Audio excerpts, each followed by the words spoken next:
In the late 19th century, the continent of Africa, rich in resources and home to hundreds of diverse kingdoms, empires, and cultures, stood on the brink of unprecedented invasion. This period would become known as the Scramble for Africa, a time when European powers raced to claim and colonize African territories, driven by greed, nationalism, and imperial ambition. But the event that formalized this chaos into cold bureaucratic colonialism was the infamous Berlin Conference of 1884-1885. Before the 1870s, much of Africa remained unknown or inaccessible to Europeans. Coastal trade in gold, ivory, and slaves had long existed, but the continent's vast interior remained under African control. Kingdoms like the Zulu, Ashanti, Ethiopian Empire, and Buganda held strong influence over large regions.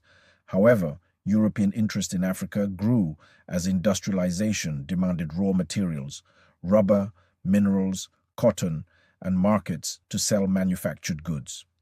The opening shot of the Scramble came in 1871 when Henry Morton Stanley located the missing explorer David Livingstone in Central Africa.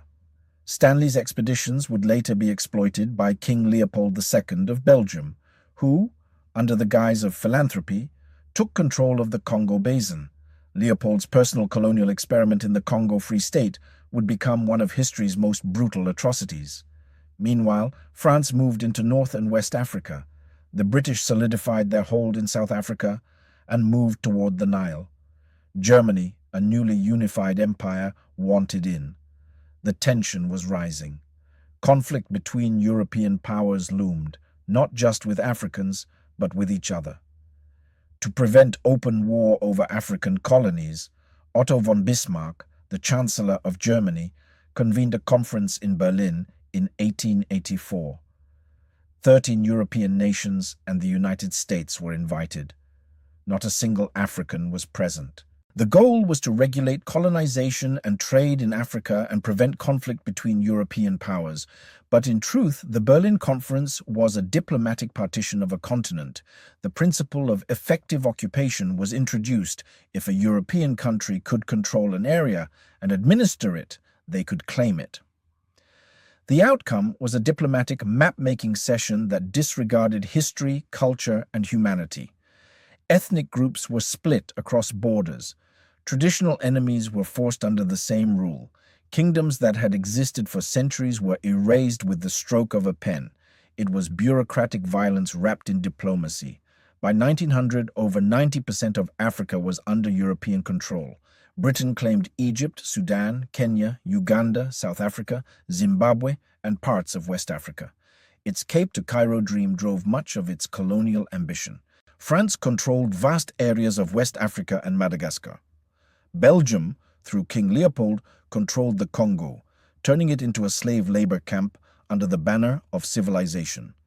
Germany took parts of East and Southwest Africa, modern-day Tanzania and Namibia. Portugal, with older claims, maintained control over Angola and Mozambique. Italy, late to the game, claimed parts of Somalia and tried, unsuccessfully, to conquer Ethiopia. Spain took the smallest share, including parts of the Sahara. The resulting borders were artificial and disastrous.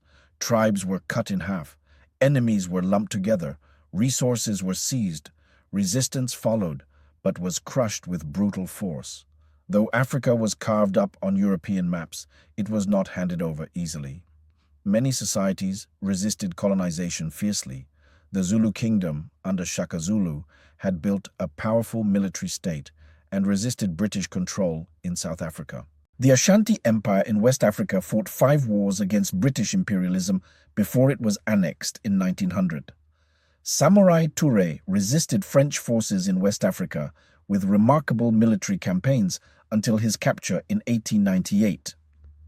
Ethiopia, under Emperor Menelik II, was the only African nation to decisively defeat a European power at the Battle of Adwa in 1896, halting Italian ambitions. Across the continent, revolts, uprisings, and passive resistance marked the entire colonial period. But technology, industrialized warfare, and divide-and-rule tactics often gave Europeans the upper hand. Colonial rule dismantled traditional governance systems and imposed European languages, education, and religions. Resources were extracted: rubber from the Congo, gold and diamonds from South Africa, cocoa from Ghana, enriching Europe at Africa's expense. Millions died under forced labor, brutal taxation, and colonial violence. In Leopold's Congo alone, up to 10 million people perished under horrific conditions. Famine spread as land was converted to cash crops. Cultures were suppressed, languages lost, and though missionaries came preaching salvation, their arrival often accompanied conquest and control. The scramble wasn't just about land. It was about power, identity, and erasure.